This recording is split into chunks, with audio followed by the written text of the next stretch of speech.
eo amin'ny sehatry ny fitanterana kosa indray dia vitsy ny mpandeha makany amin'ny faritra atsimo iny dia ny faritra Ambatolampy sy Atsirabe raha oharina ny isan-taona raha araka ny nambarany mpitatitra eny amin'ny toby mpiantsona ny eny Fasan'ny Karana. Fiara roapolo isan'andro eo no mizotra makany raha inefatra ohatr'izany isan-taona ho hiatrany ireo mpitatitra. Na dia ao anatin'ny fotoana famadihana aza ny faritra atsimo izay isan'ny mahabe mpandeha any amin'izao fotoana izao dia manambara ireo mpitatitra eny amin'ny tobim-piantsonana eny amin'ny Fasan'ny Karana izay mitatitra ny zotra rezionaly Antananarivo Ambatolampy Antanifotsy Atsirabe fa vitsy ny mpandeha.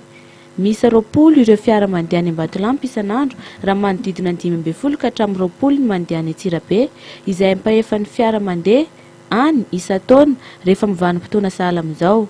Tsy nampiakatra ny saran-dalana ireo mpitatitra noho ny tsy fisian'ny mpandeha. Eto aminay aloha dia tsy mbola misy voyageur mandeha zao fa mitovy amin'ny isan'andro ihany.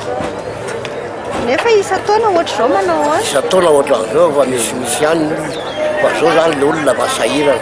Saran-dalana tsy miova fa ny saran-dalana ara-dalàna ihany ka.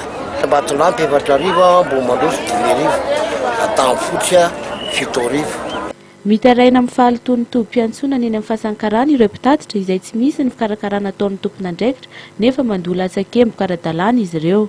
Fitaraina anay zao dia momba ny distension maty mihitsy satria ny fiara dia mandova volam-panjakana ara-dalàna nefa le toerana iasanay dia zo hita maso zao zavatra iasana eto maloto. Milaza ireo mpitatitra fa ao anatin'ny vanim-potoana mahabe ny mpandeha izy ireo no mampiakatra ny saran-dalana izay anisan'ny manentsina ny fatiantoka mandritry ny taona. Manodidina ny 570 eo ny kooperativa miasa amin'ity zotra rezionaly manohy Antananarivo sy Antsirabe ity.